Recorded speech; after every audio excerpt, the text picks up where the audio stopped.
My brother, Tyler, the $4.5 million NBA prodigy, just crashed my brand new Tesla Model S Plaid into the glass storefront of Velt, and then he ran away.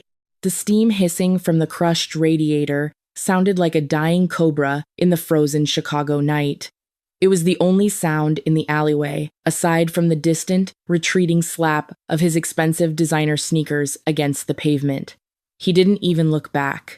He just left me trapped in the wreckage, with a mannequin dressed in $10,000 worth of silk draped over my hood like a corpse.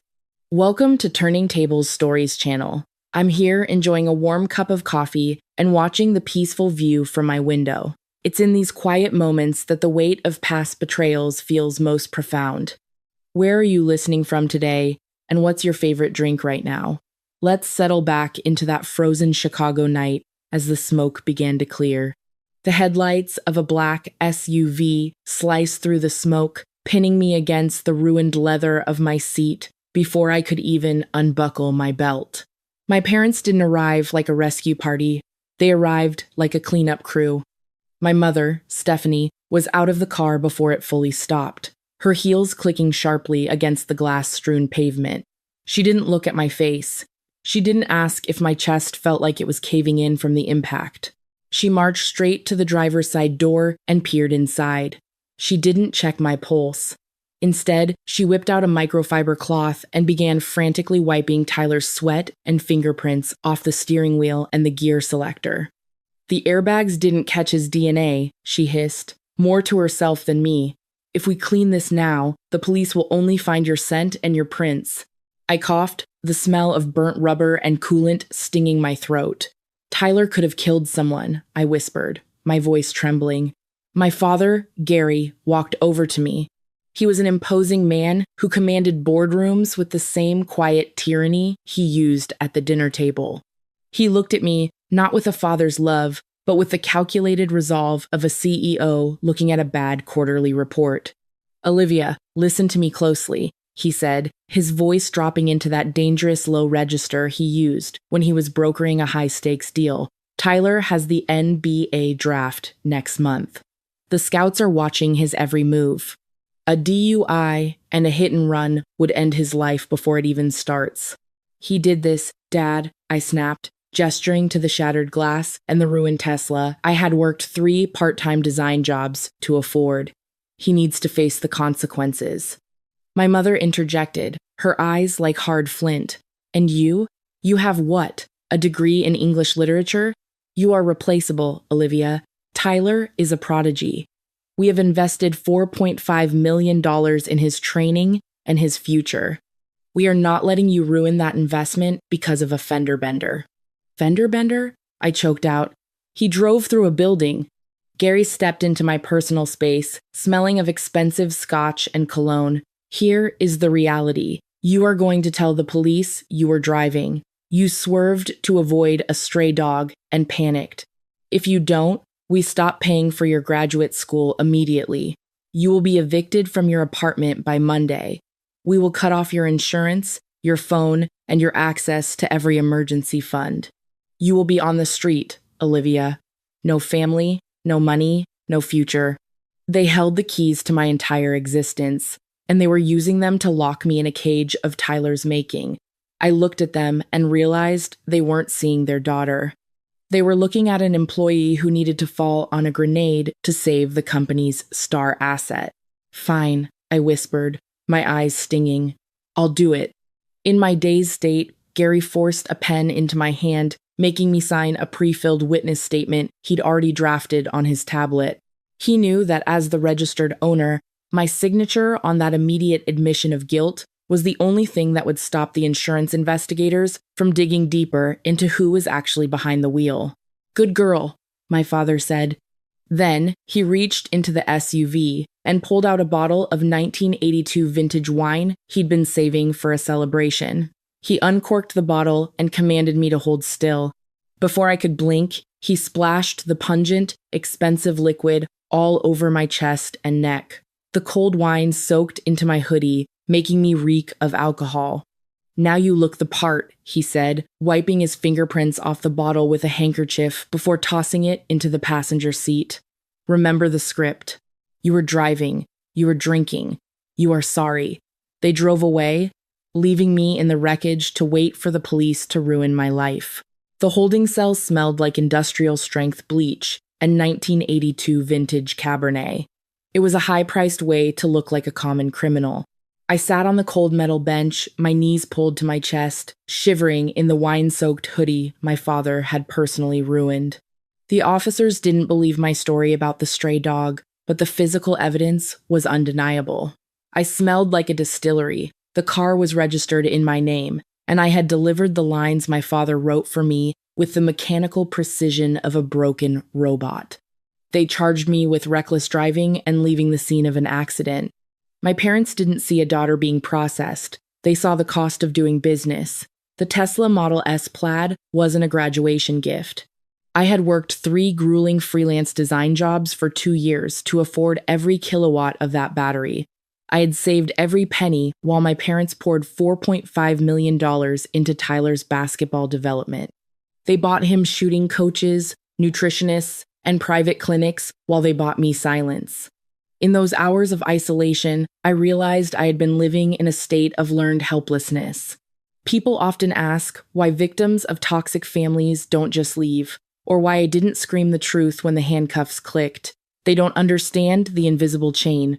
For 21 years, Gary and Stephanie had conditioned me to believe that my primary role in the Montgomery family was to be the spare.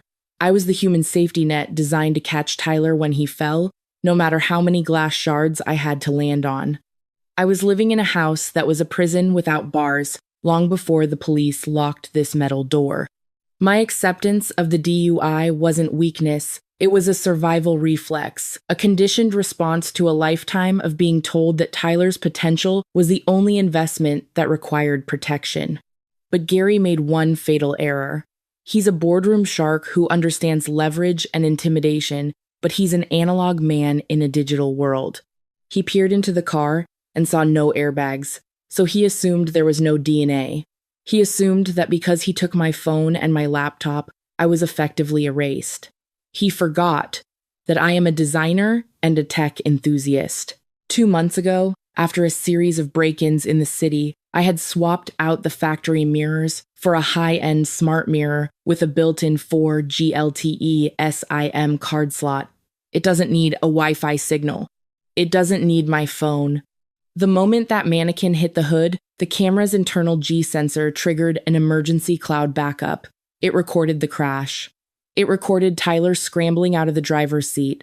And most importantly, it captured the crystal clear audio of my father pouring a $2,000 bottle of wine on me while telling me I was replaceable. That data wasn't in the car anymore.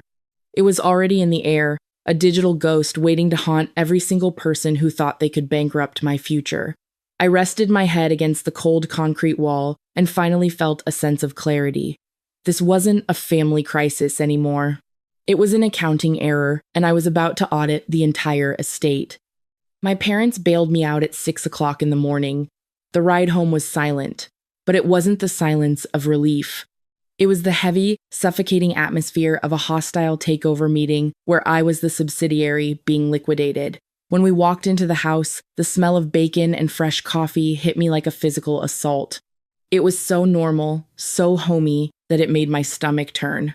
Tyler was already sitting at the kitchen island, looking fresh, hydrated, and completely unbothered. He was scrolling through his phone, probably checking his stats or his social media mentions. He didn't even look up when I walked in, looking like a wreck and smelling like a distillery. I muttered a "you're welcome" as I passed him, and he finally glanced up. He didn't apologize. He didn't even look guilty. He just gave me a quick, subtle wink and a smirk that said, "I win, you lose."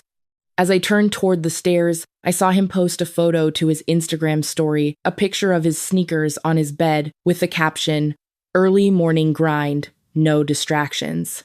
He was already building a digital alibi for his millions of followers, while I was still tasting the copper of my own blood. "Eat your breakfast," my mother said soothingly, pouring Tyler a glass of fresh orange juice. The moment she turned to me, Her face instantly hardened into a mask of clinical detachment. Olivia, go to your room. We've already taken your phone and your laptop. You are grounded until the trial. I stopped dead, my hands curling into fists. Grounded? I'm 21 years old. My father didn't even look up from his newspaper. You are living under our roof and are entirely dependent on our capital. Considering the massive legal fees we are about to incur, cleaning up your mess, you will do exactly as you are told. My mess? I shouted. He crashed my car. Gary slammed his hand on the table, the sound echoing like a gunshot. Lower your voice. The narrative is already set. You were driving. If you deviate from that story now, you will be charged with filing a false police report and perjury. You are in too deep to swim back, Olivia. Own it. As I walked toward the stairs, I realized I was witnessing a masterclass in the normalization of cruelty. To Gary and Stephanie, they weren't being monsters. They were being pragmatic. In their world, family isn't a bond of love. It's a portfolio of investments. They had spent 21 years treating us like line items on a balance sheet. Tyler was the high-yield prodigy, the asset that could return millions. I was the replaceable English Lit major, a low-priority account they could afford to bankrupt if it meant saving the star player. They had normalized this hierarchy so thoroughly that they could ruin my life over bacon and eggs without missing a single beat of their morning routine. I sat in my room, a prisoner in my own childhood home. Through the door, I could hear my mother on the phone with Aunt Patricia. She was already spinning the story. It's a tragedy, really, she sighed, her voice dripping with fake concern. Olivia's had a total mental breakdown, a hidden addiction. We're going to plead no contest and put her into a high-end residential treatment facility in Nevada. It's a cry for help. They were poisoning the well. They were systematically dismantling my identity so that even if I eventually told the truth, no one would believe the unstable addict daughter over the golden boy and his respectable parents. They weren't just asking me to take a DUI. They were planning to erase my sanity and my future to keep their investment safe. I lay on the bed and stared at the ceiling. They thought they had cut me off from the world. They thought I was offline. But they were looking for a paper trail. When I had already built a digital highway, they couldn't even see. The silence of my childhood bedroom felt like a coffin. For 3 days, I had been an account in arrears, a liability that Gary and Stephanie were working overtime to write off. I spent the hours staring at the ceiling, analyzing the balance sheet of my life. I had been the silent investor in their version of family, providing the emotional capital while they overran my boundaries and spent my future on Tyler's athletic career. But I wasn't a daughter anymore. I was a subscription they were about to cancel. I waited until 2 o'clock in the morning when the house settled into a heavy, artificial stillness. I crept out of my room, avoiding the squeaky floorboard in the hallway that I had memorized as a child. I wasn't acting on impulse. This was a tactical infiltration. I went downstairs to Tyler's gaming lair in the basement. His massive PC hummed in sleep mode, bathing the room in a cold, blue light. I wiggled the mouse and typed in his password, MVP23. He was an idiot who never changed it. I opened a browser in an incognito tab and logged into my Smart Mirrors cloud account. My hands were steady, my mind operating with the clinical precision of a spreadsheet. I clicked on the events folder and found the file dated 4 days ago, 11:42 p.m. The video was beautiful. It was a high-definition 4K testimony of the crash. I watched the airbag deploy in Tyler's face. I heard the engine die, followed by the distant slap of his sneakers as he fled. And then, the audio that would bankrupt their narrative. I heard the SUV screech to a halt. I heard my mother say I was replaceable. I saw the crystal-clear footage of my father pulling the cork and pouring that 1982 vintage wine all over me while I cried. I had the smoking gun. I had the ledger that proved their moral bankruptcy. I quickly composed an email to Thomas, my grandmother's lawyer. He had always loathed my father and served as the executor of Nana's $10 million trust. I attached the video and hovered the mouse over the send button. What do you think you're doing? The voice made me jump so hard I nearly knocked the keyboard off the desk. I spun around to find Gary standing at the bottom of the stairs. He wasn't in his pajamas. He was dressed in slacks and a dress shirt, as if he hadn't slept at all. He held a baseball bat in one hand, an autographed souvenir from Tyler's Little League days. He didn't yell. He walked over with a terrifying, boardroom calm. He looked at the screen, seeing the paused frame of himself holding the wine bottle. He simply reached out and pressed the power button on the tower, holding it down until the screen went black. You think you're clever, Olivia, he said softly. We canceled the internet service to this room an hour ago. I saw the router activity spike on my phone app. You're offline. My stomach dropped. The email hadn't sent. He noticed the USB stick I had tried to back up the file to and demanded I hand it over. When I refused, he stepped closer, raising the bat. I will smash every piece of electronics in this house before I let you ruin this investment. Hand it over. Trembling, I handed him the drive. He dropped it on the floor and crushed it under the heel of his shoe with no more emotion than if he were stepping on a bug. You have no proof, he said, his voice a void. Tomorrow we go to court. You will plead guilty. After that, I'm sending you to a residential treatment facility in Nevada for your mental health. You won't have access to a computer for a very, very long time. He grabbed my arm and dragged me up the stairs. He shoved me into my room, and I heard the heavy click of the deadbolt from the outside. I sank to the floor in the dark. I had played my hand, and I had lost. I was going to lose my freedom, my name, and my sanity. They had won. The courtroom, 4,920, was sterile and cold, smelling of floor wax and old wood. I sat next to Donald, the family lawyer who smelled like sulfur and mints.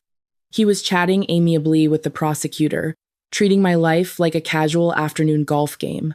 My parents sat in the gallery behind me, the picture of supportive, grieving parents dealing with a troubled child. They had spent the last 24 hours making sure I was isolated and monitored, convinced that because they had taken my phone and laptop, I was effectively offline. They thought they had accounted for every variable. They thought my silence was guaranteed. Gary sat there with a smug look, convinced he had deleted my existence when he crushed that USB drive under his heel. He understood leverage, money, and intimidation, but he was an analog man in a digital world. He thought cutting the Wi-Fi in the basement stopped the upload, but my smart mirror doesn't just use Wi-Fi. It has a built-in 4G LTE-SIM card slot for real-time cloud backup, independent of local networks. I had inserted a prepaid data card months ago as a redundant security measure. The video hadn't just been on the computer screen he shut down. It was already on the manufacturer's server, accessible from any browser in the world. The clerk read the case. State versus Olivia Montgomery. How do you plead? Judge Keller asked. He was a stern man with a reputation for being tough on DU-is. Donald stood up, buttoning his expensive jacket, ready to deliver the script that would put me in a Nevada facility for years. Your Honor, my client pleads. I plead not guilty, Your Honor, I said, my voice ringing clear and hard through the silence. Donald hissed for me to sit down, grabbing my elbow, but I shook him off with clinical detachment. And I would like to submit new evidence that proves obstruction of justice, witness tampering, and insurance fraud. Panic flared in Donald's eyes as he shouted about my mental instability, but Judge Keller was already looking at the digital display on the wall. What evidence, Miss Montgomery? The judge asked. The prosecution has it in their public tip line inbox as of 6 hours ago, I replied. Last night, before my father came down, while I was waiting for the computer to boot, I had used the smart TV remote in the basement to access my cloud account and set it to auto-forward the file to the district attorney. I knew Gary would cut the Wi-Fi the moment he saw the signal spike, so I didn't just send an email. I programmed a delayed execution macro directly into the Smart Hub's local memory while I was still in the basement. Even after he locked me in my room and killed the router, The hub's internal clock triggered the upload through its own independent cellular bridge at 3 a.m. I also CC'd the State Bar Association and the NBA Ethics Committee. The prosecutor checked her laptop, her eyes widening as she looked from the screen to my parents. "Your Honor, we need a recess," she said, her voice changing from bored to predatory. "I have a video file here labeled The Truth. You need to see this." "Play it," the judge ordered. Gary stood up in the gallery, protesting about a violation of privacy, but he was silenced by a bark from the bench. The large screen flickered to life in 4K resolution. The courtroom speakers boomed with the sound of the crash. Everyone watched Tyler scramble out of the driver's seat and run. They watched Stephanie inspect the damage like a cold-blooded lizard, noting there was no DNA on the bags. And then, the final blow, the high-definition footage of my father holding the open bottle and splashing wine on me while I sat there bleeding and crying. Gary thought he was being thorough when he paid the Velt store manager to lose the security footage from that night. He didn't realize my Tesla's smart mirror records to an encrypted off-site server that his money couldn't reach. The silence that followed was absolute, heavy, and delicious. I turned around to look at my parents. Stephanie was pale, clutching her pearls, her mouth opening and closing like a stranded fish. Gary looked like he had been struck by lightning, watching his career and reputation disintegrate in high definition. In the back of the room, the NBA representative stood up and walked out without a word. Tyler's $4.5 million future was gone. The investment had crashed. But the video wasn't the only thing in that inbox. It was the digital key that validated the encrypted forensic audit I'd sent to the FBI's white-collar crime division overnight. The prosecutor wasn't just arresting them for a hit and run, she was acting on a federal warrant for the $5 million Gary had siphoned from my trust, which the authorities had been verifying while we sat in this very room. Even Gary's high-priced legal team stood silent as the FBI agents entered the room. A federal warrant for money laundering isn't something you can talk your way out of in a state courthouse. "Bailiff," Judge Keller's voice was like ice. "Take Mr. and Mrs. Montgomery into custody immediately, and issue an arrest warrant for Tyler Montgomery." As the handcuffs clicked behind my father's back, I felt a vibration in my pocket. It was the burner phone I had swiped from Tyler's desk during the chaos of my arrest. A notification from Thomas, my grandmother's lawyer, lit up the screen. He had seen the video. The audit was about to begin. Thomas approached me at the defense table while Gary was still shouting about his constitutional rights to the court officers. He wasn't just my grandmother's attorney. He was the ghost of her integrity, coming back to haunt the man who had turned our family into a cold, heartless transaction. He laid a thick manila folder on the table, and the weight of it sounded like a gavel hitting a hollow board. "Olivia, the video was only the beginning," Thomas said, his voice carrying the lethal weight of an inevitable audit. He turned the first page of the file, revealing bank records that made my father's face turn from a defiant red to a sickly, ashen gray. For the last 3 years, Gary had been a predator in a designer suit, systematically embezzling $5 million from my trust fund to cover his own failing real estate gambles and high-stakes personal debts. He hadn't been investing in my brother's basketball career. He had been using my inheritance to pay for his own moral bankruptcy. I realized then that the routine tax updates he'd had me sign every Christmas weren't updates at all. They were amendments to the trust's bylaws, giving him sole discretionary power over the funds. He had spent years using my own trust in my name to mask his embezzlement as authorized business expenses. The realization hit me with more force than the Tesla's airbag ever could. The entire DUI setup wasn't just a desperate attempt to save Tyler. It was a calculated, lethal strategy to have me disqualified from my own life. They needed me declared mentally unstable or a convicted felon so they could seize the final $5 million remaining in the trust before Nana's estate required a full, final accounting. They were willing to bury their own daughter in a cage of shame to keep their house of cards from collapsing in the wind. Thomas looked at the judge, and then directly at my parents, who were now shrinking into their chairs. Your Honor, I am officially invoking the moral turpitude and betrayal clause of the estate of Mrs. Evelyn Montgomery, he announced, his voice echoing through the silent chamber.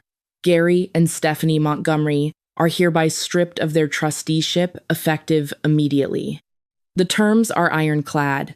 Any deliberate attempt to defraud or cause criminal harm to the beneficiary results in an immediate and total transfer of power. Stephanie let out a sharp, choked sob, the sound of her expensive pearls hitting the floor as the officers moved in to place her under arrest. Gary tried to pull away, his boardroom arrogance finally crumbling into desperate, incoherent swearing that did nothing but solidify his own ruin. They were being charged with 5 counts of corporate fraud, bribery of the initial responding officer, and systematic criminal defamation. The Tesla Sentry Mode footage hadn't just caught the crash, it captured the moment Gary slipped his black Amex card to the first officer on the scene, promising a consulting fee in exchange for not testing the blood on the steering wheel. That 10-second clip of a bribe in progress was what finally broke the back of their high-priced legal defense. My compassion for them had been a luxury they had overdrafted for over 20 years, and now the account was permanently closed. I watched as the officers led them away, Gary's head finally hanging low as the reality of his own total collapse set in. They weren't looking at me anymore, because in their world, I was no longer a resource they could exploit. I didn't feel the need to shout or cry. I just felt the cold, clear satisfaction of a balanced ledger. Thomas closed his briefcase and looked at me with a soft, respectful smile. The audit is complete, Olivia. The $10 million and your future belong to you alone. I officially took control of the $10 million trust while the ink on my parents' arrest warrants was still wet. My first transaction wasn't a luxury vacation or a new fleet of cars. I bought Velt.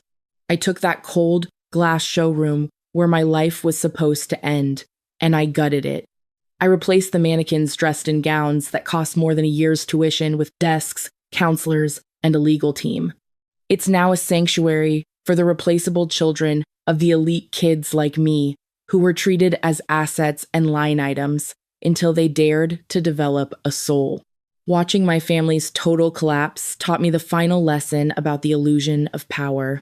Gary and Stephanie spent 20 years acting like gods, but their authority was a house of cards held together by a bank balance. They mistook having material wealth for being a person of character. In their world, status was a luxury. They rented with my inheritance, and the second the funds were frozen, their entire identities evaporated.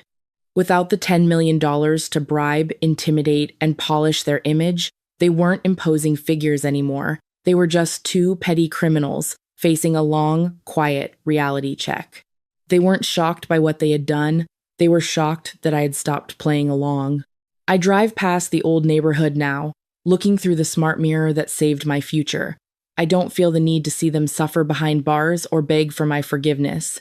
The account is balanced. I've come to realize that the most lethal form of retaliation isn't destruction, it's outgrowing the people who tried to keep you small. It's living a life so bright that their shadows can't reach you anymore. If you find yourself in a similar situation, remember that you aren't an investment, and you definitely aren't replaceable. Family isn't about blood. It's a moral choice based on how we treat one another. Forgiveness isn't always for the person who hurt you. Sometimes it's just the final step in auditing your own peace and setting yourself free. You are allowed to close the door on anyone who treats your kindness as a line of credit. The story of my journey is proof that the truth always finds a way to upload. If you've ever been the black sheep or the replaceable child in your family, I hope you find the courage to take the driver's seat. Share this video to spread that strength with others who need to hear it. Don't forget to like and subscribe for more stories of justice taking its natural course.